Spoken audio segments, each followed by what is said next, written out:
Welcome back to another episode of the Evo 6 STI Killer presented by Koyo-Rad. Today we begin the process of assembling the engine bay.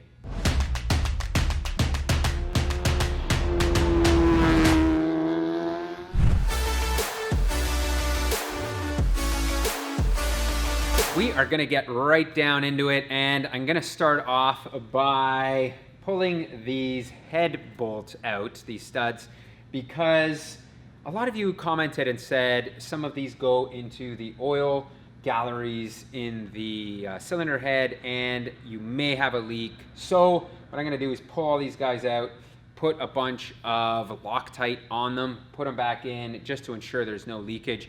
And you may notice it's just me today. We are still practicing our physical distancing here. Now, I couldn't find any concrete evidence online that said exactly where these oil galleries are on Evo 4, 5, 6. So I'm gonna do them all. Some people suggested it's just these two large studs on the end, or it's the bottom ones right across, so it could be all of them. So I'm just gonna do them all just to be safe. All right, let's have a look. Oh wow, yes, this one does lead directly into the oil gallery. I can see it. One down, let's do the other ones and have a look. And it looks like the smaller ones also go into the oil gallery. And the top one looks like it is solid. There we have it, definitive proof that we do not have any oil galleries on the top row of these studs, only on the bottom. Nevertheless, I'm gonna add some medium strength Permatex Loctite. I'm a little worried about using the high strength stuff just in case we ever need to pull these out. I know they can be a real PETA if you end up using the high strength stuff.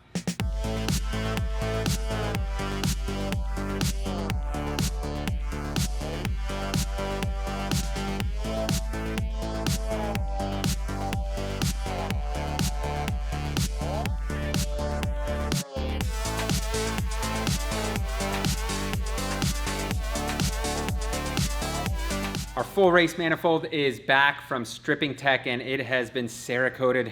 Man, it looks beautiful. And the more I read up on this stuff, the more I like it. A lot of people say this actually does a ton of good for reducing engine bay heat. However, I do see a bit of an issue here when we're gonna be installing this thing though. Most Evos tend to omit the AC, which would not cause us this problem here, but as you can see, this AC line, right here, it's going to be literally touching right up against the manifold here. So I'm gonna have to do a bit of creative work to bend this out of the way. I'm gonna leave it for the time being though. I don't wanna mess with it until everything is in place, and then I can like make the proper adjustment with this.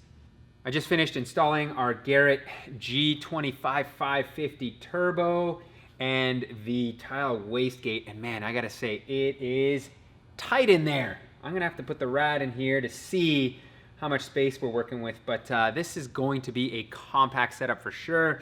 I also got my buddy Matt at Charles Jones to make me this turbo feed line. Thank you to all of you that commented in the previous video and mentioned all of the solutions out there. I just figured actually this is the best and quickest way to go, which is just to make a custom line. Underneath, I'll show you what I'm gonna be doing for the return line, but first, let's put this rad in here. By now, most of you know that we are huge fans of Koyo-Rad, and with no exception, that is what is going into this Evo.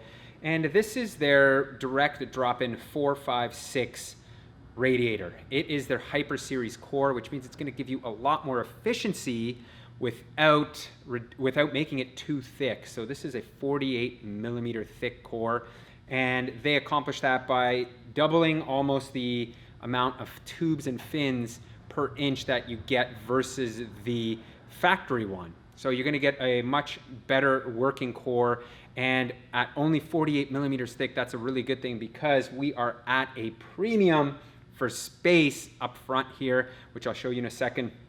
The Nice thing is this actually works out for you 7 to 9 Evo owners. The water neck is actually on the left side versus being almost in the middle. And that is a really good thing, because if you're running an aftermarket manifold or you're just trying to get heat away from that upper radiator hose, upgrade into one of these, which is a direct drop-in. I think there's a small little adjustment that you need to do with the fan, but otherwise it's a direct drop-in and allows you to move the outlet all the way over to the left. So if you're in the market for that, definitely check out this upgrade, because I think it's a worthwhile one. It looks like we've got decent clearance with the turbo and manifold, but man, that AC line is giving me all types of problems. It is hitting right there against the radiator, which, I mean, it's not a big deal. And remember when I just said about the thickness of this core playing a critical role here? Well, if you look, you can see the tile wastegate. Man, that thing is so close. We do have about, I'd say, 5 mil, maybe 8 mil around there to spare. So I should be able to build a downpipe, but let's take a look at all this from underneath. Here's the harsh reality of installing one of these custom turbo kits. Now you can see that we have pretty much this much space to build a 3-inch downpipe. And then I've got to figure out how to get, I think this is a 1.75 inch diameter screamer or recirculating pipe. I'm not sure. I want to recirculate it, but we'll see how it goes. But man, it's just super tight right against there. And there is very, very little room for the downpipe here. Before I get into building a downpipe here, I think what I'm going to start off with is my oil return line. This is the factory line, and what I'm going to do is just lop off the end, I think around here, and then install it and use a piece of rubber hose. I was going to do an AN fitting setup on here, but then I saw the clearance and whatnot, and this is not a high pressure return, so it's low pressure, so you can use just a hose and some clamps on it, and that'll simplify things. Right now it's kind of difficult to get parts as well, so I'm going to try to reuse as many things as I need. Here it is, the turbo return line. Put some DEI heat sleeve over it. I think that's a pretty good idea. And as you'll see underneath here, we've got some good high quality hose that's reinforced, and then a couple of hose clamps on both sides. So let's get this thing bolted up. There we go, line is in place, and I did learn a few things, and that is make sure when you're cutting your metal pipe to fit onto the hose here that it's got a little bit of space, because these were kind of a bitch to get on with the rubber hose being so close to this. So on this side I made that mistake. On the upper top side it wasn't so bad. So this is in place. Now it is finally time we can move on to the downpipe. It is fabrication time, and I'm not gonna lie, I am a little nervous. This is going to be a daunting task.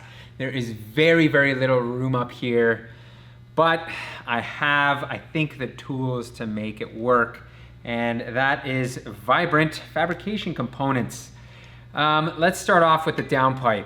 This, I think, is going to be what I'm going to be using the most, and this is a tight radius, 3-inch, 180-degree bend. I'm going to end up cutting this up, trying to make it work. If you compare it to the regular, normal size J-bend, there you go. You can see the difference. It's way, way tighter. I actually also got some pie cuts just in case, to maybe if I need to turn it a little bit, I might have to do it with that.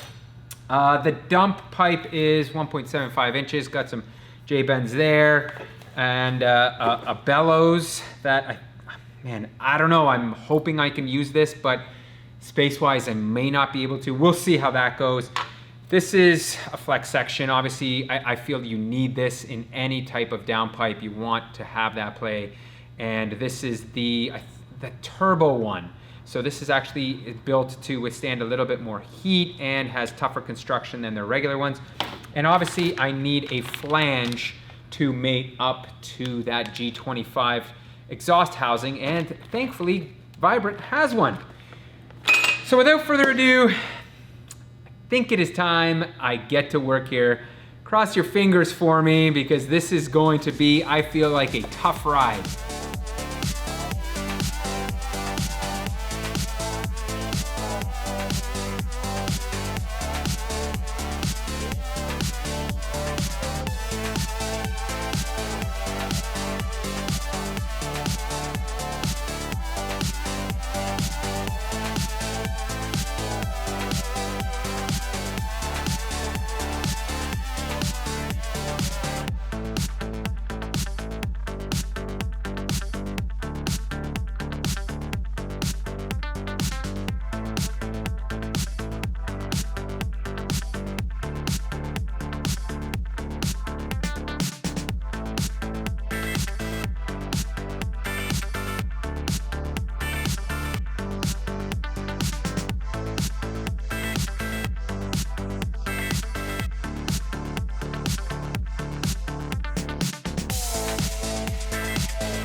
progress update. Holy smokes.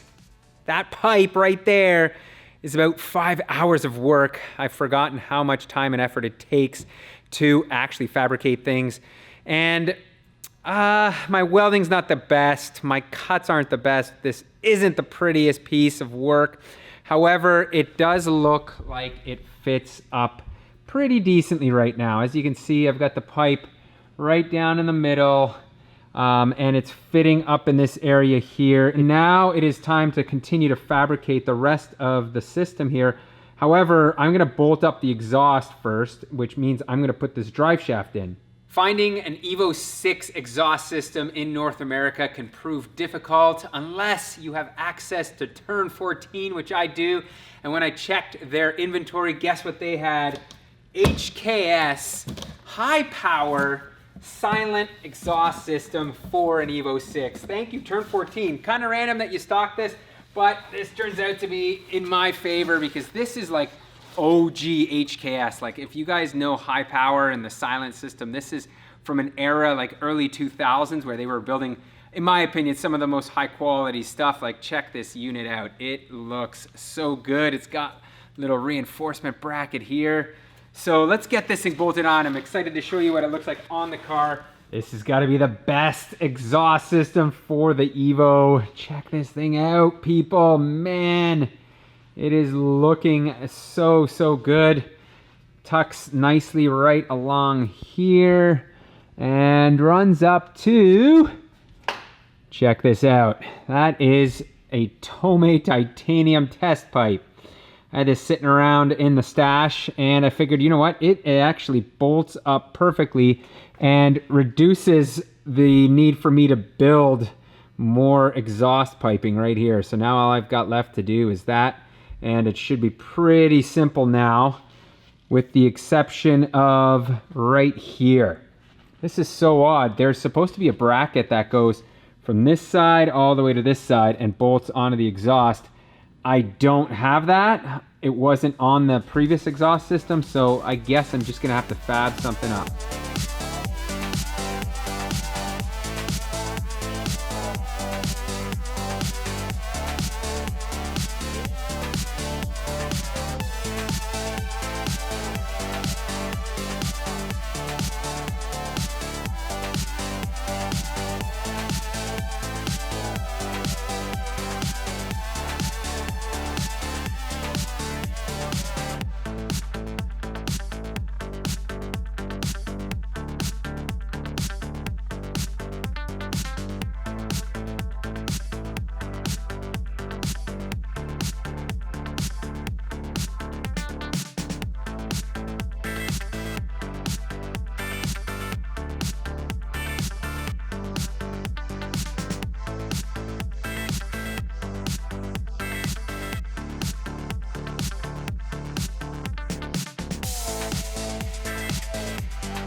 Here it is, people. 2 days worth of work, one downpipe. I know that seems crazy, but with the filming and me being a novice welder and taking so long to fit this up, measuring 3 times, I'm sure you saw, it took a hell of a long time to get this done. But on the bright side, I do feel a sense of accomplishment. This thing looks like it bolts up properly, it fits well. It is by no means a showpiece at all. Please don't judge me too harshly on it. In fact, if you have any pointers as to what I did wrong or where I can improve, by all means post in the comments. Let me just quickly show you the dump pipe that I ended up welding up. I mean, it looks pretty decent. I was like this close to recirculating this into the downpipe. But then I thought, I just don't know if everything's gonna fit up as one piece up into that tight area. So I didn't want to chance it. And at the same time, I figured, you know what, this might be a cool sound. We'll see how I like it. If I don't, it's pretty close to the downpipe, so it'll be pretty easy to recirculate if I want to in the future. Up next are the cooling lines for the turbo, and I am using Vibrant's push-on flex hose. This is a rubber style, so it's much easier to handle, and it's much more flexible. And as you can see, it still uses AN fittings, and all you do is just slide them on. So that'll be easy because they go to these fittings here. So it'll be just a very, very simple push-on style in that sense. However, I did run into an issue, and that is I'm not going to be able to fit a 90-degree fitting on this side of the turbo. It would be into the rad. Thankfully, Garrett, thank you. You have made 2 outlet, or I guess there's 4 ports on the center housing of this turbo, and that allows me to take this off, which is the fitting on the one side, and now put both fittings on the top and bottom side of this side of the turbo here. There you have it. Water lines are plumbed. I also ran the turbo feed line. So that job is done. It is time we move on to putting everything back together.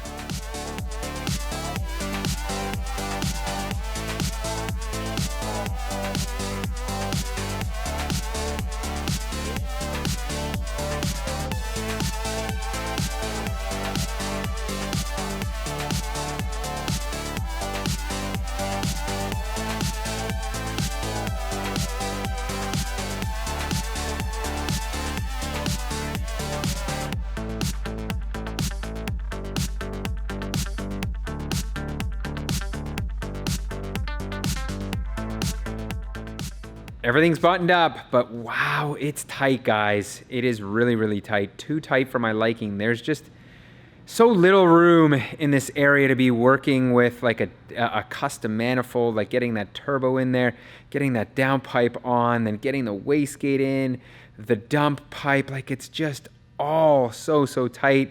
And then there's the heat management aspect. I wrapped the downpipe with some DEI header wrap. I figured that's a good way to contain the heat coming out of the downpipe. I also put some of their reflective shield on the oil pan here, even around the downpipe area there. So there's a lot of reflective materials there. And you'll notice I didn't wrap the dump pipe, and that was because it doesn't really see a lot of heat. Only when you're like at full boost and it's screaming is it letting out hot exhaust gases. And you know, that's why I wrapped this area here just in case on that. But for the most part, I don't think this is a necessity to be wrapping. Maybe you guys can let me know in the comments. Maybe I should have. The one thing that I gotta say made this whole install very, very tricky was keeping the air conditioning. I was very stubborn at points. I thought, you know what, I'm just gonna ditch it, forget it. But you can see this line here, it caused me a ton of problems because, first of all, the dump pipe here was very close to it, so I had to like bend it out of the way. With the tubular manifold, you can see up there, it is like so close to the header. And then down here, it also posed a bunch of problems for me. Trying to get it to actually like go around the turbo and whatnot was a bit of a headache. Up top, I used liberal amounts of the DEI fire sleeve on the coolant lines and the turbo feed line. So I think we are all covered for the heat management up here. And as you can see on the AC line, I used fire sleeve underneath this reflective tape just to make sure we have one small spot right there that it's touching the full race header. Otherwise it's okay. We'll see. I think we're going to be okay with that. I think there's enough heat protection on there that the AC line should be all right. And I think this one is officially a wrap. I don't know if you guys can tell by the look on my face, but I am gassed. This took a lot out of me. I'm pretty proud I got it all done. This was a huge step for us to get all this whole custom downpipe and dump pipe and all that done, get the exhaust bolted on. So the hot side of this turbo is officially complete. Next up, I think we're gonna start working on the intercooler and probably the intake. Lots to do, guys. Thank you so much for watching. If you're thinking about supporting us, go check out Koyo Rad, because I gotta thank them for supporting this video series. They have been absolutely great. And if you need cooling products, definitely check them out. If you like this video, give me a thumbs up. Maybe think about hitting that notification bell and subscribing.